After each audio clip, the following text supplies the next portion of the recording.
Hello everyone, good evening. Okay, so I wanted to say that I was able to send message to my own group. Oh, all right, thank you very much, Favor. Good evening everyone. Thank you all for joining us for this session. Um, we'll be beginning we'll be beginning right about now. My name is Dennis Williams, and I'll be your moderator for this evening's class. Um, I'm sorry about the lighting in background. It's not we don't the place I am currently in is out of power, but we'll do as much as possible to make sure that we keep the environment quite lighted up. So once again, welcome to the official first session for blockchain, NFT, and Metaverse. And our topic for today is Introduction to Blockchain, NFTs, and Metaverse. I want to say a big thank you to and well done to the mentees for the presentations that they did. Though we may not be taking their presentation this week, it's next week, because of a little error that was made from my end, but the explanation for that will be sent to the mentees group. Um, but just to not to talk any further, but to go straight into the session. Announcement time, right? So we're still we're still taking in mentees. If you have friends or family members that are interested in the Gypsy mentorship, sorry, in the Gypsy mentorship and internship program, you can let them know that the program is still available. That the program is still available for registration. Right, we'll be doing registrations up till the second week. After the second week, we'll officially close the portal for late registration. And for those who joined in using the free registration slots, if you want to eventually get the certificates at the end of the program, we we ask that you, sorry about my screen, it's, I don't know what's wrong with it. We ask that you we ask that you make payments on or before the end of the program so that you can also get a certificate for the program. To get the certificate, you can reach out to me, and I'm sure you can reach out to me, and I will do well to put you through on how to make payments. All right, we'll be introducing our mentor for today. Our mentor is Miss or Barrister Buki Ogusakin. Right, Barrister Buki Ogunsakin is the principal and head Satoshi thinker at the BBO Solicitors. She is an emerging tech lawyer, primarily working with clients in emerging technology areas such as NFT, Metaverse, cryptocurrency, AI, as well as cybersecurity and data privacy. Buki is highly sought after by clients due to her 17 plus years additional experience in strategic and project management. Buki is currently a consultant with Interstellar Inc. and the Lagos Business School and volunteers as Director of Strategy at E4E. She is a smart contracts research fellow and a Kleros Decentralized Justice Fellow. She is also a certified NFT expert from the Blockchain Council, a certified international privacy professional, and a member of the Nigerian Bar Association and an international association of privacy professionals. We want to say thank you to our mentor. Okay, I can see she's already on call. Thank you, Ma, for joining in. We would just like to have you right about now, right? I know there may be a lot to say. Okay, I can also see Mr. George. Mr. George is also here with us. So I guess Mr. George will also be giving the floor very soon to Mr. George to speak, but we'll be allowing Ms. Buki just give us an overview of what we have concerning today's topic, Introduction to Blockchain, NFTs, and Metaverse. You're welcome, Ma. Thank you so much for having me today. It's great to be here. Thank you to the entire team. Well done to the entire team for putting all of this up. I can imagine the amount of work that has gone into it. So a brief introduction to blockchain, NFTs, and Metaverse. I believe that you have all done your presentation already. What I would just like to say about the space is that the space is still developing. It's not too late. I hope I'm audible. Hope you can hear me. Yes, ma'am, we can hear you, ma'am. Okay. The space is really still new. Even though some people feel like they're coming into the space a bit late, I try to tell people that that's not the case. It's still early days. There's many frameworks that have not been, there are many frameworks that have not even been created in this space. So it's still early days. Blockchain is really, really interesting because it's a new technology. They call it the next iteration of the internet, or digital ID, etc. on the internet. So it's an interesting space to be in. Now, when we talk about NFTs and Metaverse, NFTs are a way of increasing the amount of use cases on the blockchain. So because NFTs are non-fungible tokens, and many assets ideally would actually be created into NFTs, if you understand what I mean. So even though they're fungible tokens and those are the most popular, in the future, we believe that NFTs will be more popular than the actual fungible tokens, because assets will be then converted into NFTs and all that. So it's really an interesting space. And then when you talk about the metaverse is a social economy. So previously, people were not able to live and work basically in this digital social environment. But the metaverse has brought that to be where you can actually work, you can actually socialize, you can earn a living, and you can also even build and begin to own assets in this metaverse. So it's not a particular location, but it's a social economy that can actually exist on the internet. And so it's really interesting to see the amount of possibilities that there are in the metaverse. All the major brands are getting into the metaverse. Although people say that the metaverse is dying, we will see that in the future, many more people will exist in the metaverse. So events are taking place there. Organizations are opening, sorry, excuse me, organizations are opening their headquarters and things like that in the metaverse. People are beginning to interact in this metaverse and all of that. So there's a lot more potential. We believe that it's a space that Africa should take hold of, take advantage of, and use that to leverage many more opportunities in several industries going ahead. So I would not like to take too much time, but it's really an interesting space, a developing space. And of course, it's very essential that we begin to build legal frameworks within this space so that we make sure that blockchains, NFTs, and the metaverse are actually safe for our future generation, not just this generation, but the generation that is actually coming. So that in itself is a lot of work. And so we need to do a lot more research work. We need to get more involved activities that have to do with the metaverse, NFTs, and the blockchain. And then, of course, we can have the opportunity to actually build careers in this area. So I would just like to stop there, and let's continue with the other presentations that you have. Thank you so much again for having me here today. Thank you so much, Ms. Buki, for that introduction. At least you have given us a background into what blockchains, NFTs, and the metaverse is. All right, please.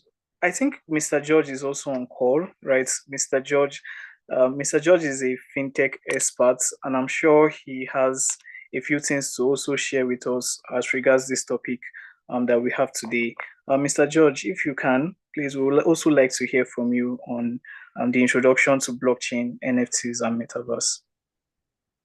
All right, thank good evening. I hope I'm audible, right? You can hear me. Yes, sir, we can hear you, sir. Oh, okay, yeah. Sorry, I'm actually on the road coming. I just got into Lagos from Ekiti, so I'm kind of still on the road, so sorry, my video isn't on. But a quick one, and I'm glad to have you here. I think this is a happy new year for me with the house. I don't think we've had any session this year, none I can remember. So happy new year to everybody. Yes, I sir. look forward to an exciting time here together this year. On the topic itself, introduction to blockchain, NFTs, and Metaverse.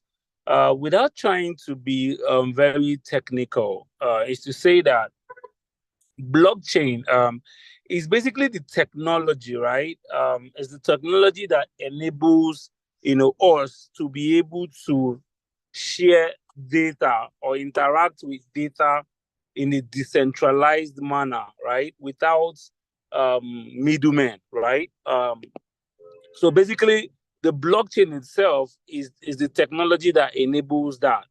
And on top of that technology, we have several things that have been born out of it that we now interact with, right? One of them is what we popularly known as Web3, right? Which is the web extension built out of that technology, right? That enables you create decentralized apps and other kind of web interactions based off of the blockchain technology.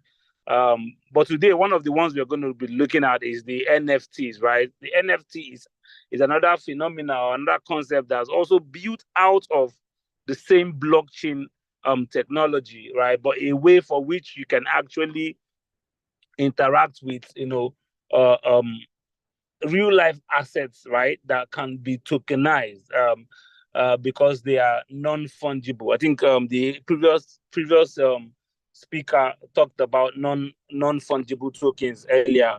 Basically, that's like what the full meaning of NFTs are, right? Non-fungible tokens, right? So, but basically, these are like um, I'm trying to put it in a very simple way. These are like how you can have a value in an asset, right? A value on a token. You can place a value on a token, right? And without it being able to be broken into parts. Over time, though, that has now evolved to actually bring something that is also known as fractional NFT, where multiple people can own, right, one NFT. Some people confuse that with breaking up of the NFT, right? It doesn't make it breakable. It's still non-fungible. It's just that you can own a fraction of it, right, for fractional NFT. So up to like more than one person, two, three, four, whatever number can come together to own an NFT or own a unit of value in that asset. So that NFT basically represents a real life or a store of value or a store of assets. It could be digital, it could be real life. So you can decide to say this NFT basically represents or this token represents a car, right? So instead of purchasing a car, if you purchase an NFT, it gives you ownership of a car. You can also say that 10 people can have a fractional ownership of a car. So instead of one person purchasing that NFT, right, that non-fungible token, you have 10 people purchasing, the fractional NFT or purchasing that NFT, and 10 of them have a unit of value of that asset, right? That token is linked to, that NFT is linked to, right? And maybe in this case, it might be a car.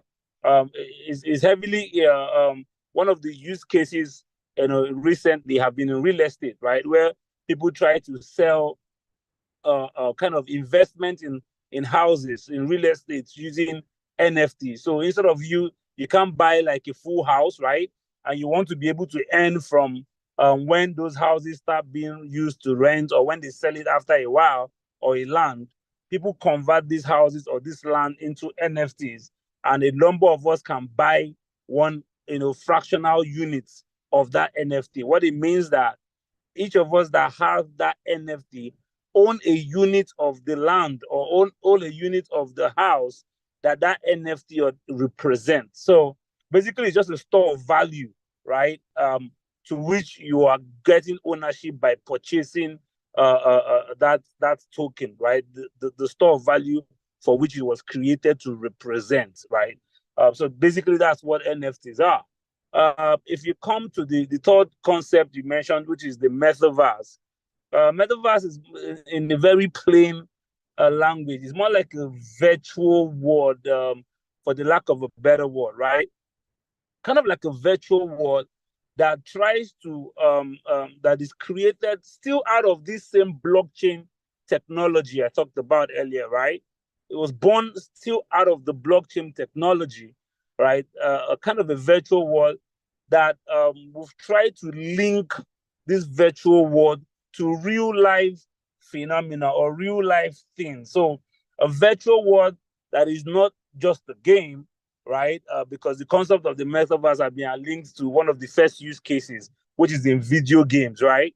But trying to go away from just a virtual world that that is just bound there, but have connections to real life things. So you can see in the metaverse, for example, someone creates a miniature version of you, right? To walk into a store and buy stuff in the metaverse. So let's say the earlier speaker talked about some brands or companies coming into the metaverse. So you go to that virtual world, walk into a Nike shop, right, in the metaverse and purchase a Nike shoe in the metaverse, right?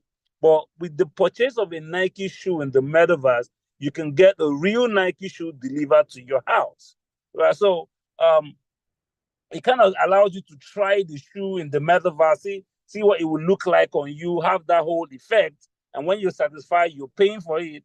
And that shoe is actually delivered physically in your house. So it's kind of a virtual world that increasingly we're trying to create, leveraging that blockchain technology, right? But linking them to, real life and real life phenomena, real life concepts, things that we engage with in real life, right? But of course, the real world is finance. Land and space is finance, right? It's finance. So we are carrying that extension into that virtual world so that we can actually be able to take away the limitations that real life presents to us and still be able to link both spaces. I mean, just a quick overview among those three concepts, basically as non-technical as I could go. I hope I was a bit understood. So blockchain is just the technology. The NFT and the metaverse are all, components that have come out of that technology, just like other things too, like Web3 and some other things we're not going to talk about today, and that have been developed out of that technology. And NFT, like I said, just a store of value, right? Represented by tokens. Why the metaverse is more like a virtual world that is connected to real life, or we try to connect real life realities or in there. Yeah, thanks. Thank you very much, Mr. George. And we also want to say Happy New Year to you too. This is officially the first quarter we are having this year. So thank you so much, sir, for helping us run through what a blockchain is, what NFTs are, and what the metaverse is supposedly comprised of. So unfortunately, we will not be able to take our mentees presentation. There was a little issue with with what we sent out to them, and the presentation they are supposed to make is actually for next week and not this week. So I kindly and I sincerely apologize to both our mentors, and also to the students for that error, but we'll do well to make sure that it gets corrected and they are able to have something to work on this coming week. So, but going further, we would still like to hear from our mentors, saying that we are not able to put up presentations for this week. We hope that our mentors can still shed a little bit more light on the topic for today, and we'll be having I'm sure we'll be having a vast series of question and answer from our mentees. So please, ma, I would still like to give the floor over to you again. Right. Please, ma, are there like more things you would want us to know as regards to as pertaining this topic, ma?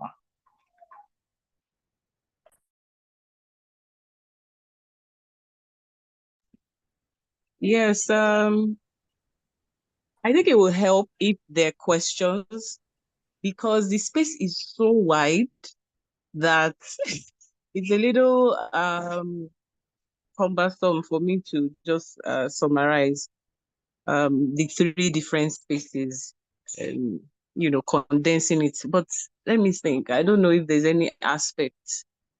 Maybe I can just share a little bit of what I do mainly.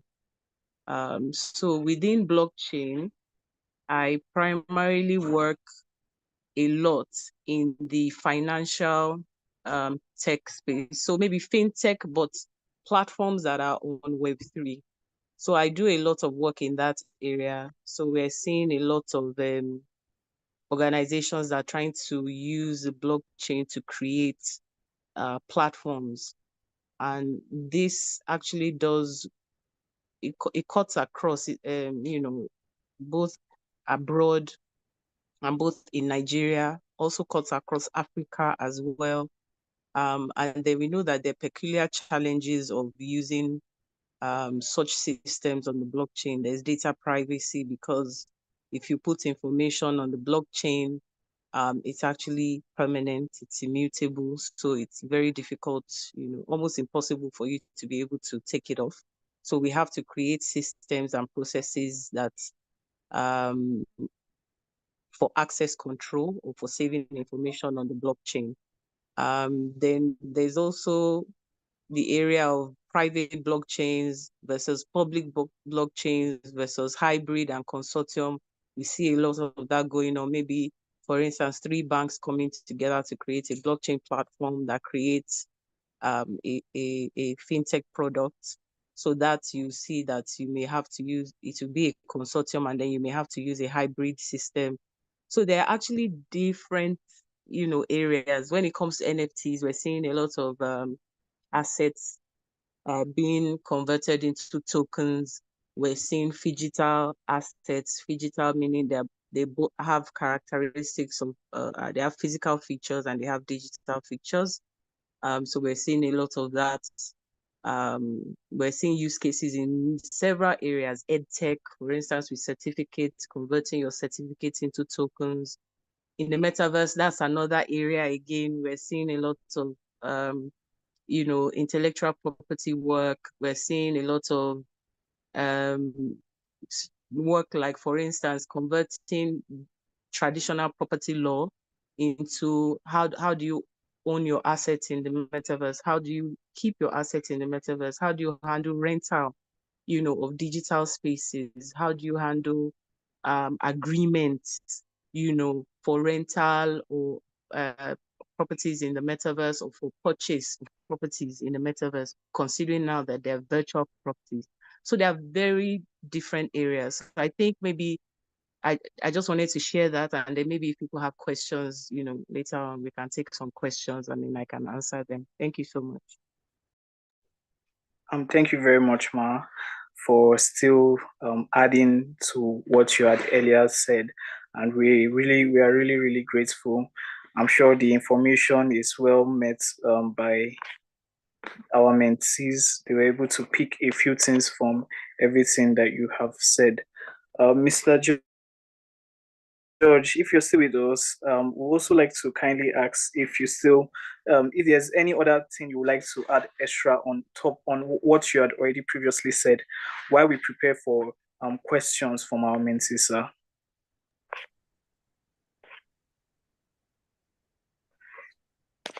Thanks. Thanks, Dennis. So, okay, I think it's just to say that one of the things I think sometime in the previous year, when I used to get us some time to do a lot of media chats with players in the industry, both within the African continent and globally. I looked very closely at use cases, right? What are the aspects of this whole concept of blockchain, right? What are the use cases? What can we use these things for, right? All the various interesting things that this blockchain has birthed, right? NFTs, Metaverse. This, how does this relate to our various industries? Yeah. So I think one of the things that we could do is to say, as an individual, right, this whole concept of blockchain, Web3, whichever one you pick, is what is my interest in in the real world today, that I probably want to explore what that interest translates to in the blockchain space. If I'm a legal person and I'm practicing law, and I'm trying to get into the uh, um, privacy side of legal law, how does that, you know, relate, or how does that play out in the blockchain space, and where can I make my mark, right? I think the previous uh, speaker just, did some touched some angles right around that part of what she does. So it's to say, okay, what do I do? How do I find myself, or how do I identify my feet in this very vast space? Law, for example, or privacy law, for example, is huge, right? In the space, because as one of the advantages, rooted in the advantages that the blockchain provide, are also the challenges that you have to deal with, right, in that space. Um, for example, in the metaverse, right? We started seeing new, legal concepts that, or things that are being pushed, right, in the legal. Sorry, the call was coming in my phone. I don't know if you can still hear me. So we're seeing things that were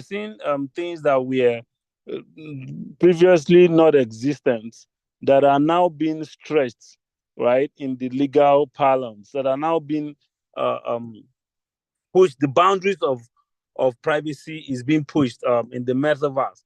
We have a couple of lawsuits, right, or cases going on, where you see people actually suing a company or suing somebody else for assaults in the metaverse, right?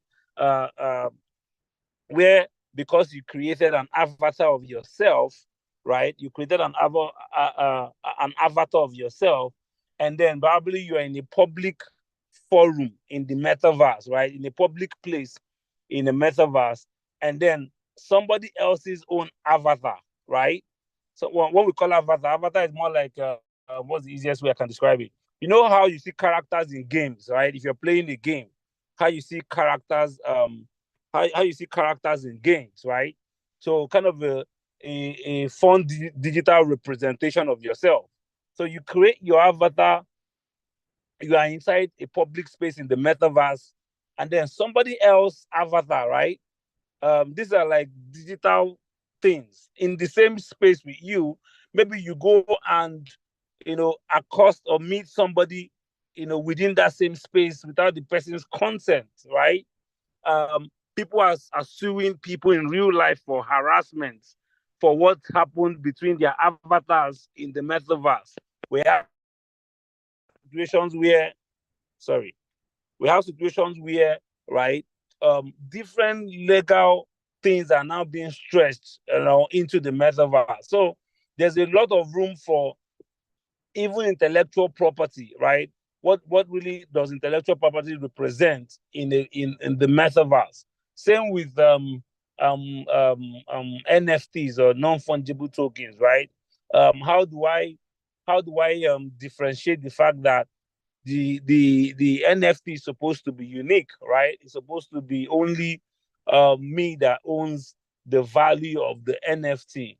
But then when I represent this NFT, how do I translate it between the ownership of the NFT itself, right, vis-a-vis the ownership of the physical asset that it is, is connected to or is attached to.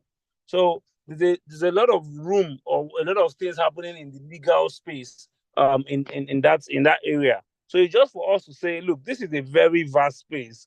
You probably can't do everything, or get into everything around the space, right? Except you're real tech technology buff. But is to ask ourselves, what is our interest, right? Today in the real normal Web2 normal world, and how can we find or locate this interest, right? Or if it's our career or business, whatever it is, how can we locate it, right, in the blockchain related, Web3 related space? And then once we begin to identify that, that will probably give you a starting point to how you can find your own sweet spot within the space. I think that's probably the area I'll just touch on, to commence that step around discovering your own sweet spot, discovering what you want to do, how you want to interplay or play or handshake with the space, within your own self, whether it's career wise, whether it's business wise, whether it's what you want to do for fun or hobby wise, whatever it is. How do you, you know, relate that, into the world, and still discover the same thing, but now within that space. Yeah. Yeah. Yes, thank you so much, Mr. George. To be honest, that's just been a lot. It's been a little. It's just been a short time, but it has been a lot. So I would just like to find out from our mentees, right?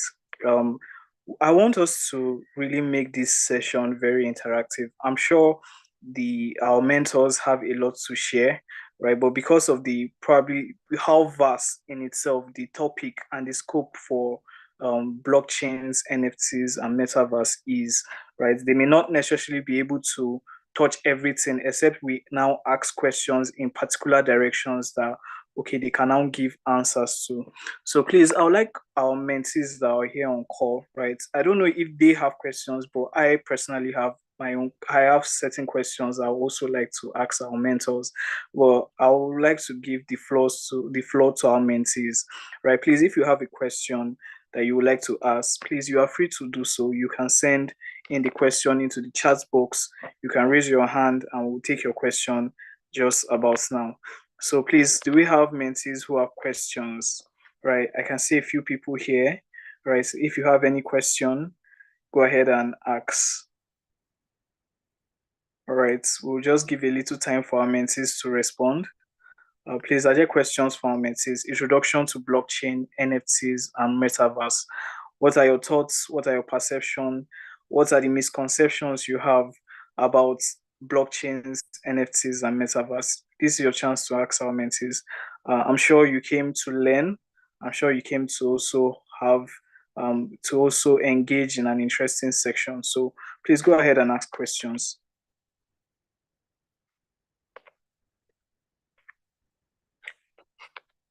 Okay, I can see Favor's hand up. Right, Favor, please, the floor is yours. You can go ahead and ask your question. All right, thank you very much. Can you hear me? Yes, you are very audible. All right, thank you very much. So I would like to thank our mentees, our mentors, for an insightful session. I've actually been interested in blockchain for a long time, and then anytime I try to study it on my own, I tend to get confused. The more I tend to listen to it, but then having listened to our mentors, breaking down everything, I think I actually have actually let's just say a grasp of what I need to know, right?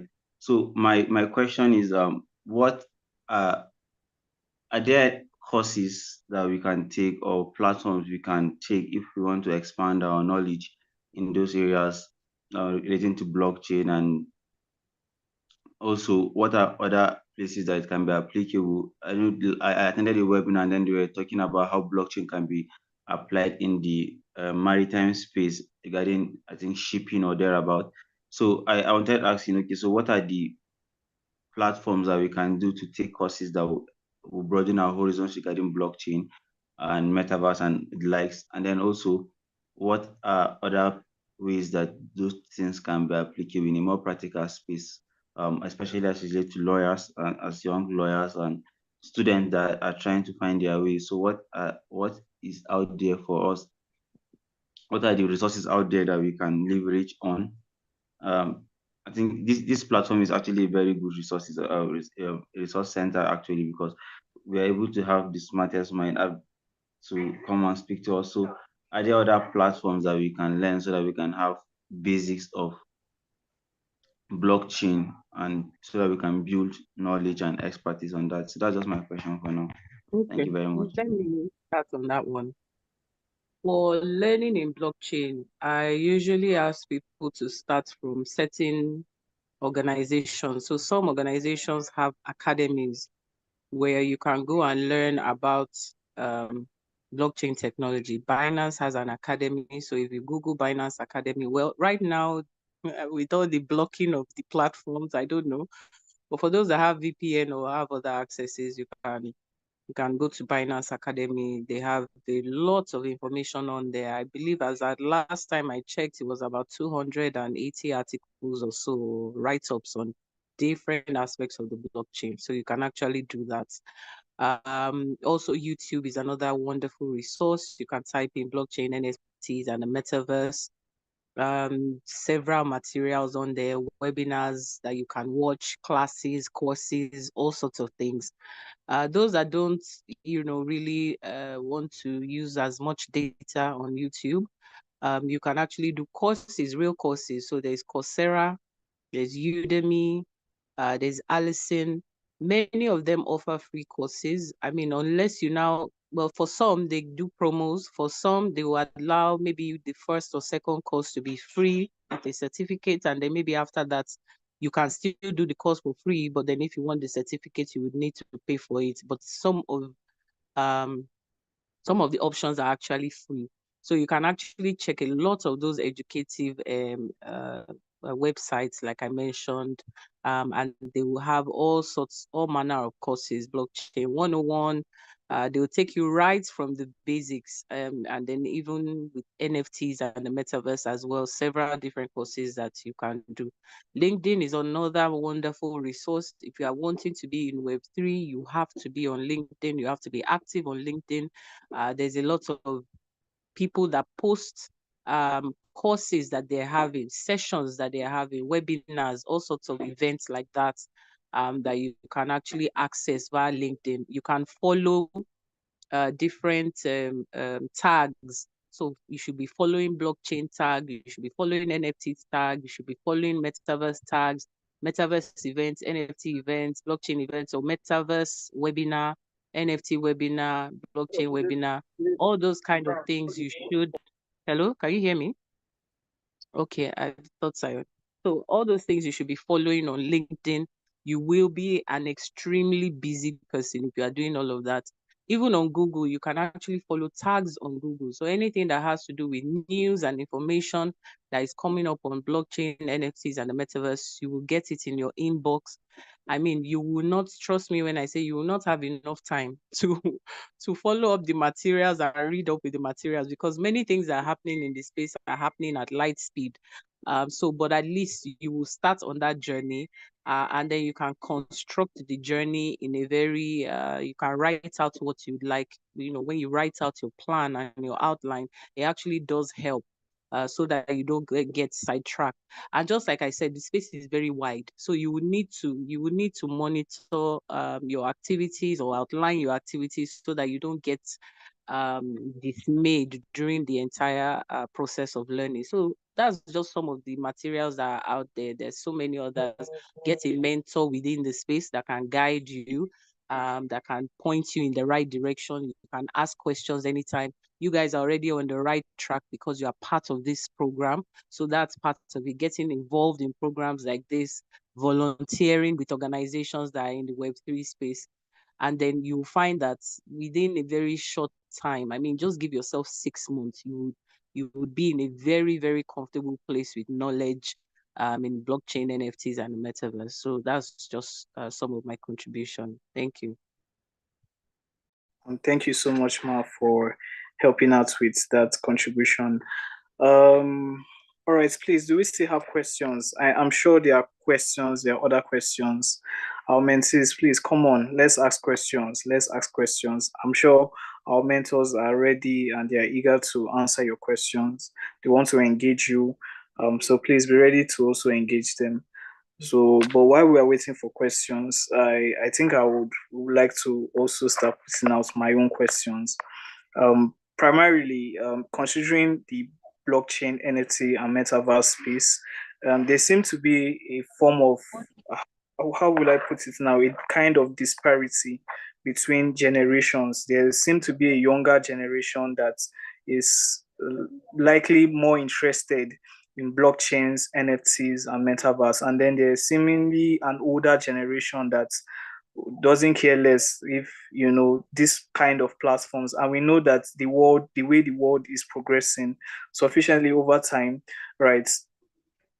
Sufficiently over time, this space in itself will become a very, very big deal. So how do we come to that point where we now bridge the gap where the concepts of blockchain, NFTs, and metaverse, we can now introduce it in such a way that an older generation or a more African context, right? In a more African context, in such a way that we can have like what I'm trying to find the words. We can have like a generality in such a way that everyone is involved in this space. Are there certain things that companies are already putting in ground to make sure that there's an applicability of the blockchain, the NFT, and the metaverse space across just different age groups and different continents, not just amongst the Europeans and the Western world, but also within the African context. Please, is my question clear?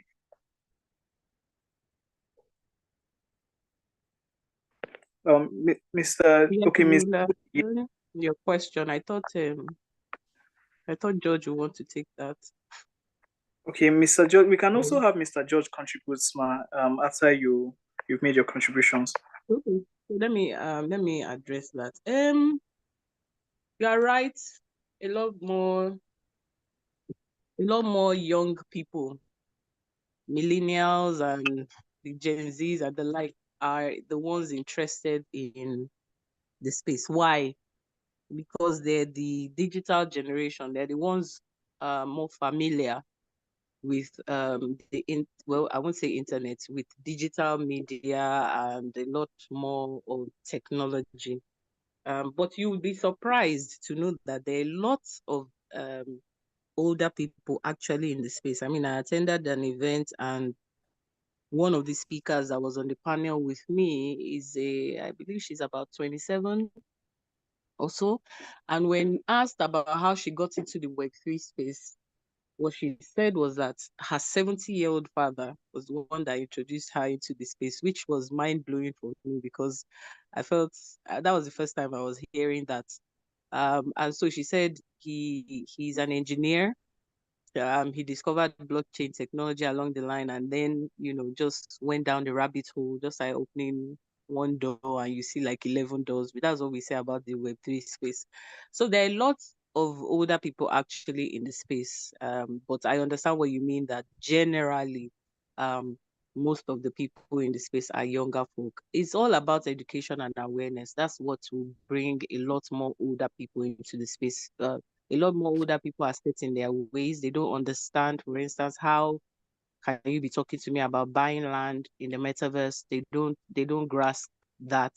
They don't understand the concept. How do you tell me that I can buy shoes, you know, in the metaverse, or that my land documents, my COO is going to be converted into a non-fungible token?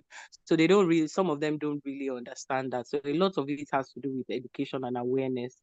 And then, of course, there's adoption. Many people are mostly familiar with Bitcoin. Crypto is the most popular aspect of blockchain technology and Web3, but it's a fraction of the space, a very small fraction. There are so many other aspects of the Web3 space. So it's all about educating people, letting them understand, for instance, that crypto is a small aspect of Web3, educating them on other aspects of Web3, and then obviously adoption is a very important aspect.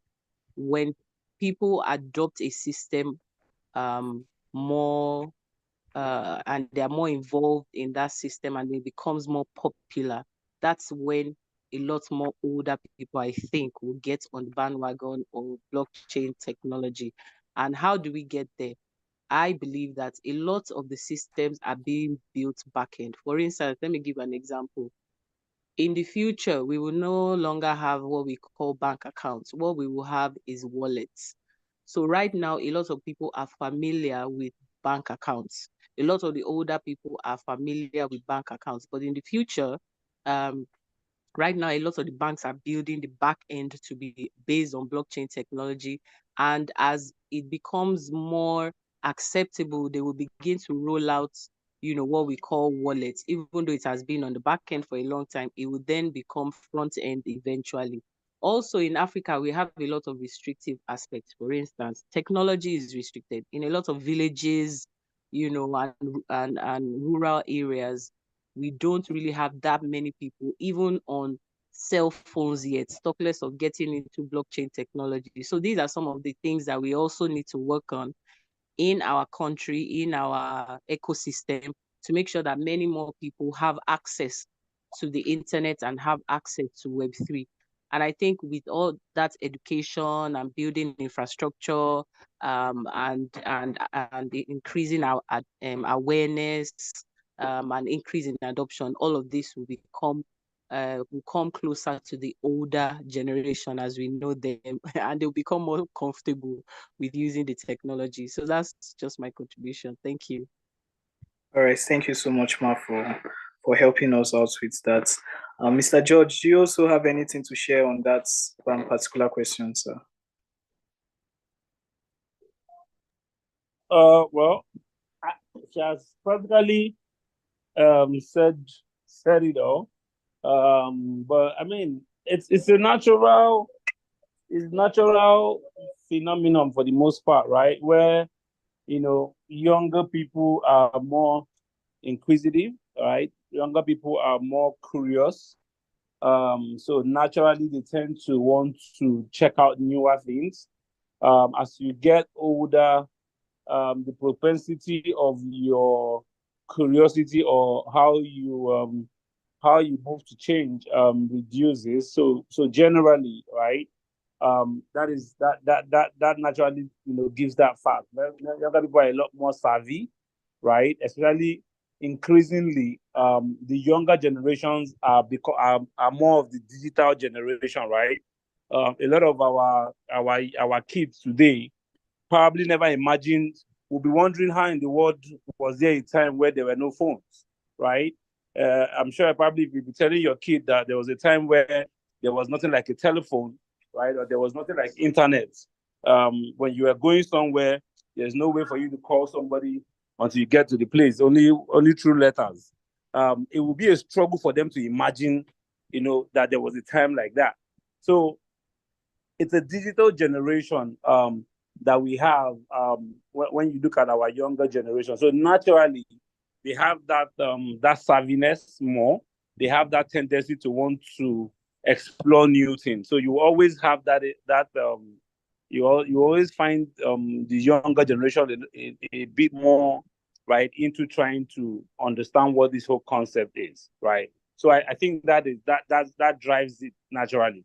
Then of course the factor around understanding this concept. If you look outside the shores of the continent, you will see a significant percentage of even the older generation playing in the blockchain Web3 space, especially when it comes to the Western ecosystem, right?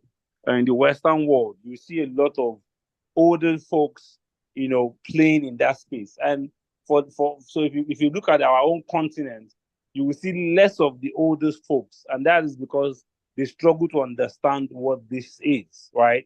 They're struggling to catch a hold of this thing. We are slow to embrace new technology, and that has to do with our history. So I think for us in Africa, especially, it's just a thing that has to do with where we are coming from as a people, right? So, and the more exposed you are digitally, the more your likelihood to want to try to understand and dive into this whole new concept or whole new world, right? That we are trying to embrace. So I think it's just driven by that.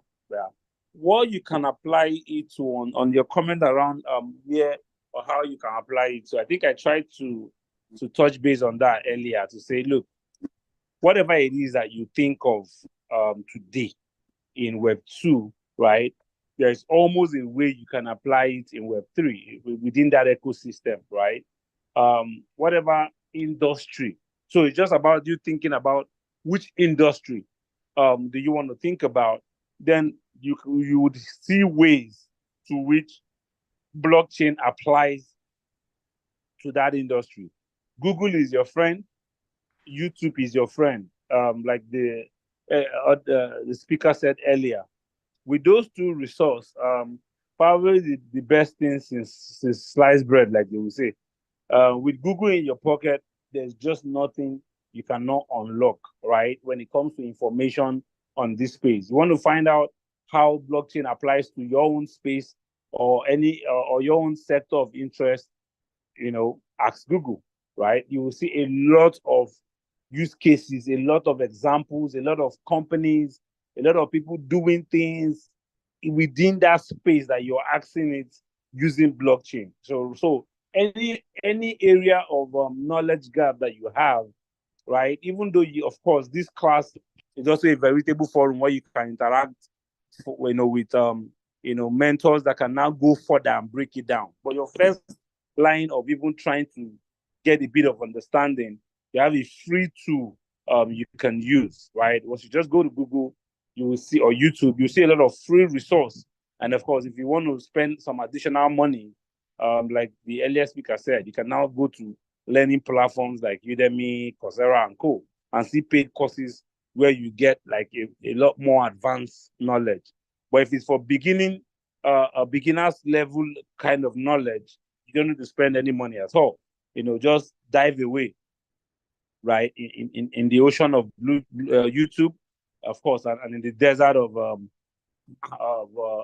Google, and you get everything that you want as per knowledge base. And of course, you can explore the space just about anyhow you want to.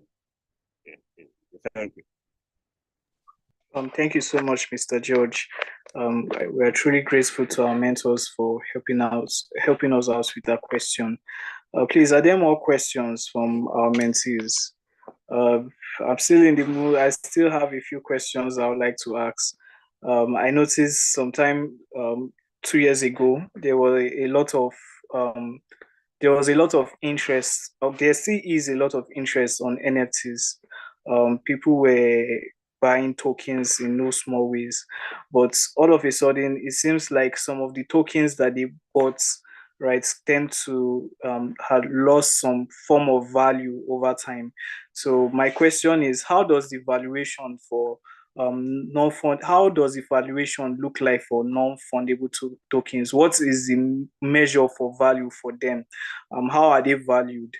And also, like in the web, we made mention of, or our mentors made mention of the fact that people could acquire properties on the metaverse space. How are those things valued? Is there a standard or a system by which their values are measured so that we can now say, okay, as regards this particular thing, this particular space on the metaverse, it's what this amount as pertain to, or as compared to what it costs in real life? How is the valuation system in the metaverse and the NFT space like? Mr. George, sir, you can help us with that question if you can, sir. Yeah, thank you very much. You can hear me, right? Yes, sir, we can hear you, sir. So in the simplest way possible, I would just say this. Value, right, is what anybody is willing to pay for something. There's no mathematics behind it, right? It is purely demand and supply. So if I come out and say I have a whatever, I build it up, I hype it up, I say whatever I want to say about it, and I say it is $1,000, right? If I say it is $1,000 and nobody is buying, and somebody says $100, it depends on me if I need the money that much, and I can't wait for somebody to decide to see what I see, right? To buy it for $1,000, and then I'll sell for 100. And once that person buys 100, the base value of that thing becomes 100, right? The other way is somebody brings out something and then somebody says, I want to buy that. Okay, this is a rare, the first tweet by, maybe for example, the first tweet by the founder of Twitter, right? That was converted to an NFT and sold for, I think it was about 2 point something million dollars, right? It sold for 2 point something million dollars, not because this was a tweet, right? You tweet every day, right? But because it was the very first tweet that was done on Twitter, somebody said that this having a piece of this history of Twitter is valued at 1 point something million dollars. And somebody else bid a higher value, and then people keep bidding on it. They go to about 2 point something, and right, nobody wanted to bid again. So that was determined to be the value, and somebody paid for it. So value is what anybody is willing to pay for something in the metaverse or in NFTs. Another way you can determine value is when you are trying to sell NFTs that are linked to real life or real world physical goods, right? So these kinds of NFTs, right, can take the value of what the real life physical property that you're selling. So if you're selling a land, for example, and you're using NFTs to sell the land or the property, you can value that NFT at the base price that you are trying to sell the property in real life. Maybe you're trying to sell the property in real life, 50 million naira, right? So you can sell that NFT at 50 million because the property tied to it, which the NFT is representing, is worth 50 million, or you valued it at 50 million naira in real life. So the NFT that you're using to represent the store of value of that property, right? You will sell it for 50 million. So it means that anybody buying that NFT from you is basically buying that property. So it's buying that NFT at the value of that property, right? So it's either you're linking it to the value, right, that thing is actually representing, or you're giving it your own inherent value. You're just valuing it on what you feel it is, based on how you believe it should be appreciated. And it now depends if somebody is willing to pay that value or not. If somebody is willing to pay that value or more, that becomes the value. If somebody is not willing to pay it, and over time it's obvious nobody is listening to you, the value becomes, less than what you are saying it is. All right. So anything anybody is willing to pay, that becomes the base value for that item, really. So that's the little I can just say about that. Yes, so I think George has done justice, honestly, to that. The only thing I'd just like to add is, when NFTs initially came out, it was just FOMO. People were just fear of missing out. People had heard of this Bitcoin story. A lot of people that missed out on buying Bitcoin initially, they were like, aha, this is my chance. Let me just, it's my opportunity to make it. Let me get into the NFT space too. Let me buy, let me sell, you understand? So it was just that fear of missing out, and then a lot of people hyping projects and all of that got a lot of people into the space because people wanted to get into that get rich quick, my opportunity to pay my fortune kind of thing.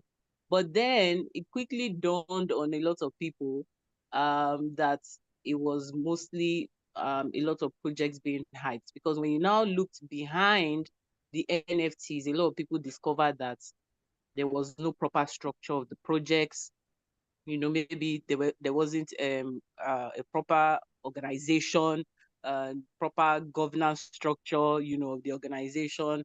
There wasn't transparency on how funds were being collected and how they were being spent. People now, started looking behind that. Let me just use the word veil, just for us to understand, behind that NFT veil, to see what was behind the project. And so we find that a lot of projects that have lasted through the times have been projects that have put in proper due process. Their projects are solid, the people behind them are solid, the organization and corporate structure is solid.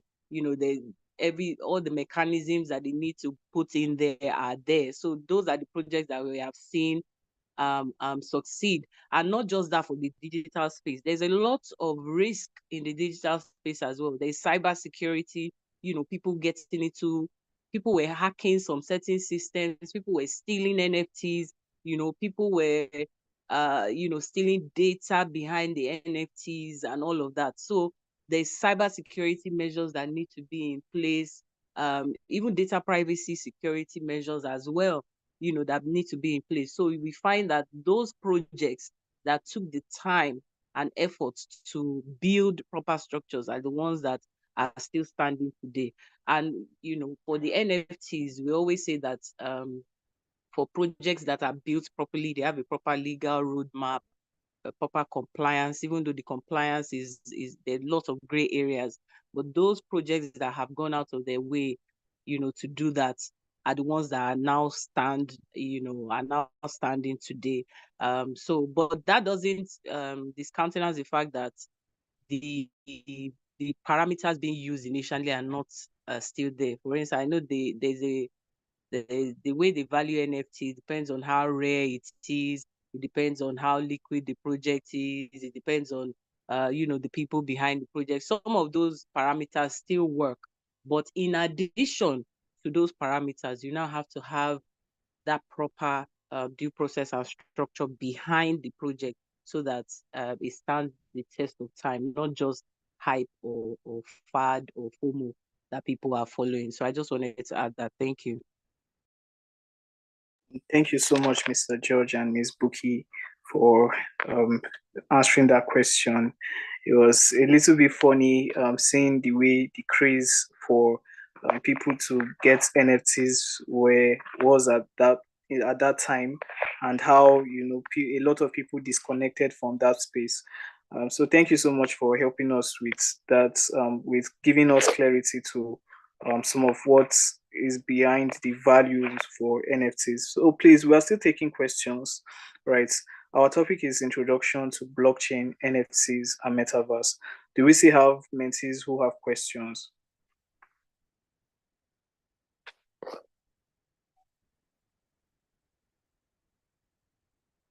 Okay, I can still see Favor. Your hand is up. Please go ahead and ask your question. All right, thank you very much. So, speaking of NFTs, okay, I have two questions actually. First is speaking of NFTs, I was listening to a video on YouTube. I think it was Alox. They were talking about NFTs, and then they made an assertion, which was the fact that the rise of AI led to basically to the fall of NFTs.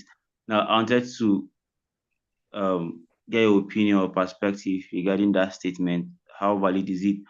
And then, secondly, what are the skills that we need to develop as for those of us that are interested in working in the blockchain space as law students or as lawyers? Basically, what are the skills that we should start honing right now to make sure that we prepare ourselves for the market? Thank you very much. That's all from my side.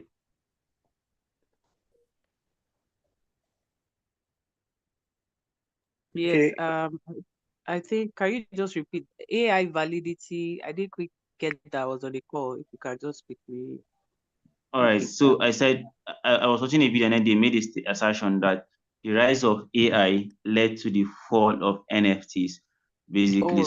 So yes. Okay. So I wanted to get your opinion regarding No, that I statement. don't believe that. I think it was just people just realized really quickly. There were too many people that flooded the space one. Everybody now wanted to sell an NFT. People would just go and take a picture and just say they have created an NFT and they were selling.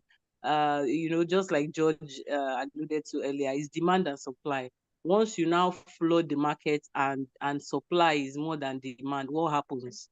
The price drops. That's just the way it works. It's just simple economics, you know. So there were too many works, too many marketplaces. Everybody was creating a marketplace.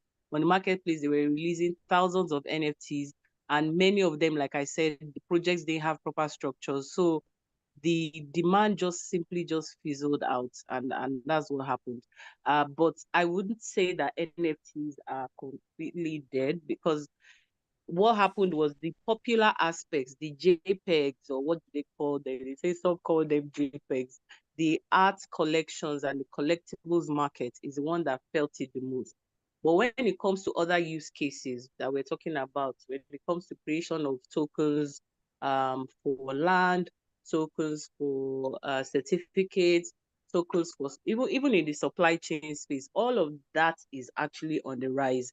Is the most popular aspect of artworks and music that most of us concentrate on when it comes to NFTs. Whereas even tickets, they're ticket sales that are NFTs. The people attending conferences and they're giving NFT tickets, you know, or NFT of some kind of NFT tokens at the end of the conferences. So those are actually on the rise. It's just that popular aspect, you know, that most people were the hyped part that, you know, took a downturn, if I can say that. So I wouldn't say artificial intelligence ended at the NFTs. In fact, artificial intelligence came on its own bandwagon.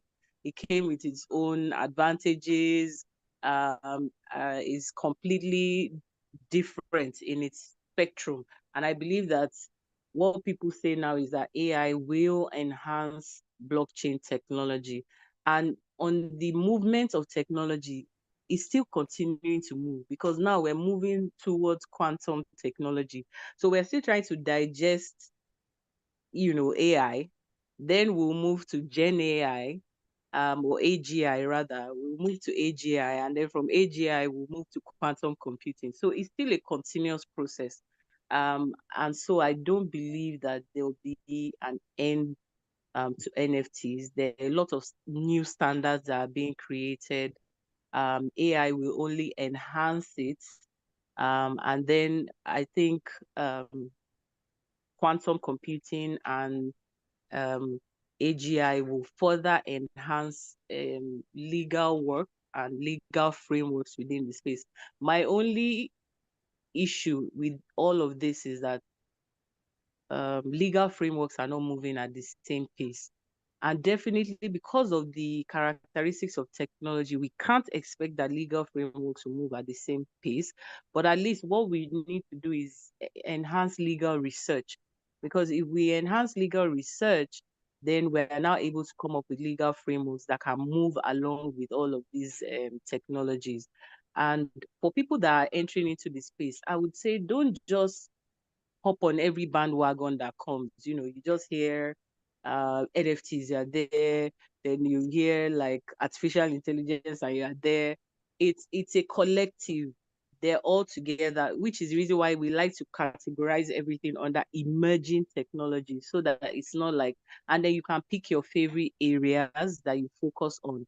So it's all together, all encompassing, that you need to touch on each and every area, and then now select the areas that you're mostly you know, interested in. But I would not say that AI is the cause of the NFT downfall. That I think was due to just that massive oversupply in the ecosystem, and it just generally fizzled out on its own. Thank you.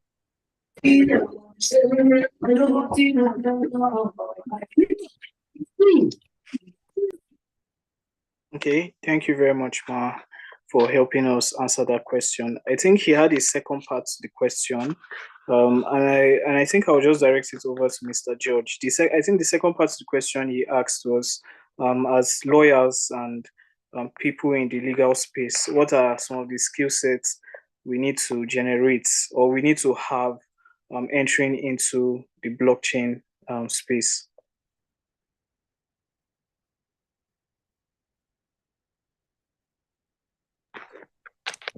So when you talk about skill sets, right? The biggest skill set that you would likely need is your ability to understand the space that you want to play, right? Law, when it comes to law, the better you understand a concept, a phenomenon, or even when you're trying to represent the client, right?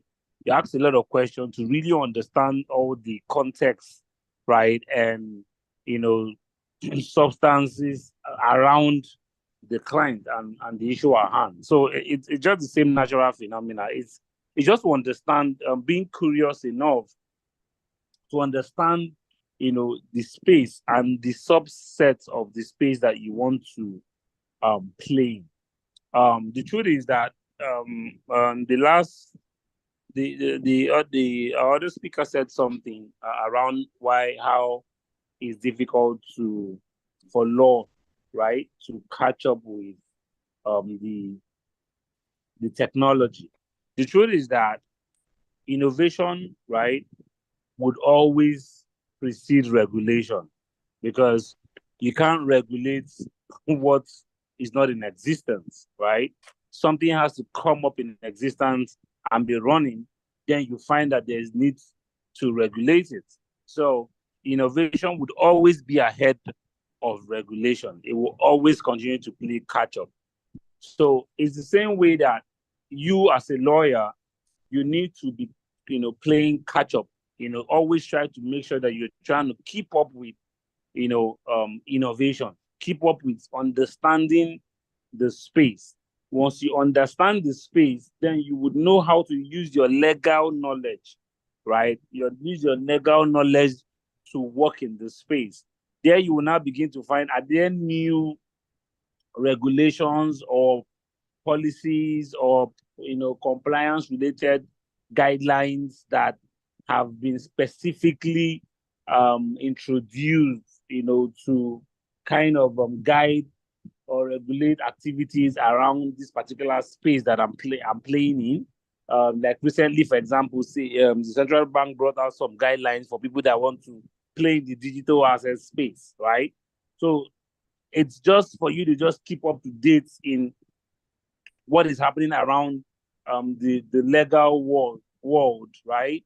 That impacts on that whole digital space, that whole blockchain space, right? What is happening in the real world within the legal regulatory framework that is targeted to impact on the space.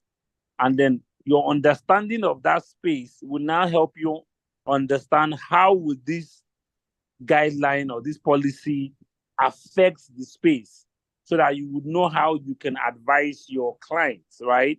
So basically, it's all about you being curious. That's the skill set you need, right? The hunger to devour knowledge, right? Follow the space very closely and then use your legal knowledge, right? And understanding of the legal framework or policies or whatever it is that is being targeted or released and targeted to impact the space. Use those knowledge to now impact on what you want to do in the space. As long as you are inquisitive enough, as long as you're curious to learn, as long as you're continuously following on the development, consuming knowledge in the space, you will be fine. Thank you. Yeah, thank you so Yeah, much, so sir. I'm going to add to that as well. I think going into 2024, going into the future as a lawyer, you would need to definitely be working on communication skills.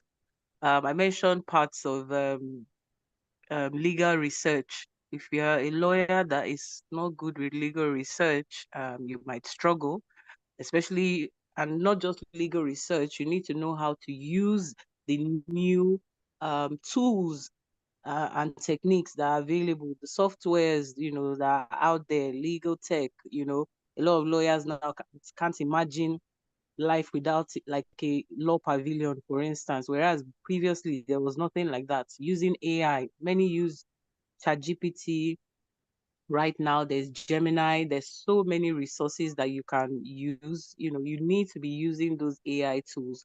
You need to use other technology tools like Grammarly, checking your grammar. You can't afford to be submitting substandard documents in this day and age. You will struggle, you know. The technology knowledge as well, just like, George mentioned, you need to learn, go online, YouTube, all of these resources that are available. You need to be on top of your knowledge in the space. And there are several tools that you can use.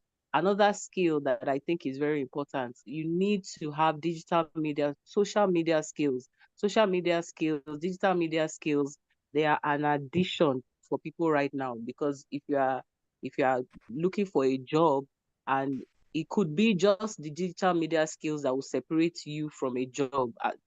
Right now, the more multifaceted that you are, the better it is. Because anyone that is running a law firm, if you have somebody that has social media marketing skills, for instance, and they're on the same level, you rather pick, select that person. So those are some of the things that you need to consider knowing and having, and learning how to use right now. For instance, as a lawyer now, you don't know how to use, you're not familiar with a pitch deck, make PowerPoint presentation. And I'm talking of not just PowerPoint presentation. You need to be able to do it properly. You need to be able to include links in your slides, videos in your slide, things like that. Not just the plain typing a text, for instance, on a PowerPoint presentation.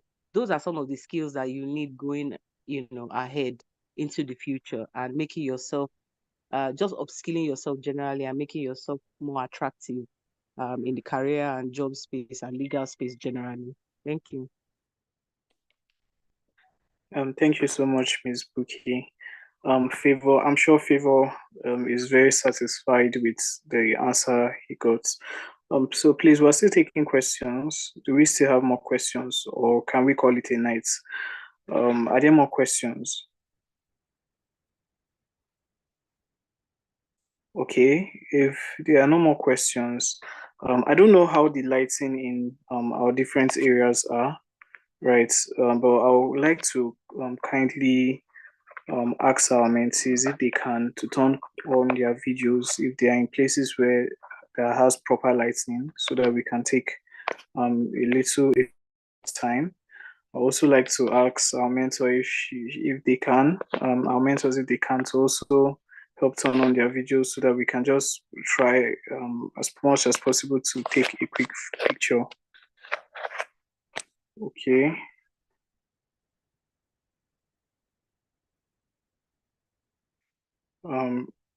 It seems the lighting in our different locations is very bad, but we still appreciate the efforts that our mentees and our mentors put together, right, to having this session. We hope that as we go further, because this is just the first class, this is introduction to NFT, to blockchain, NFTs, and Metaverse. I'm so sure that in the subsequent classes where we will now begin to deal with them as items, there will be more. There will be more information. There will be more clarity, and hopefully we'll be having our presentation next week. I sincerely again want to apologize that we're not, for us not being able to take presentations this week. We hope that next week we'll be able to do that. I want to say well done to the mentees that were able to join in on the call. I also want to thank especially our mentors, Ms. Buki and Mr. George, for helping us clear some of the air on some of the questions that we had, the misconceptions, and I'm sure moving forward and in other classes, if there are other questions, they will also kindly help us and give us the needed direction, the needed directions that we need into this space of NFT, metaverse, and blockchain. So with that, we've come to the end of today's session. It's been an hour plus of very, very incredible, an incredible, wonderful interaction with our mentors. They've spared knowledge, they spared time, right? And we thank them. I want to see reactions from our mentees saying thank you to our mentors for sparing their time, for sparing their effort, and for also sparing their knowledge. Thank you, sir. Thank you, ma. And with that, we've come to the end of today's session. Good night, everyone, and have a lovely night rest and a lovely weekend.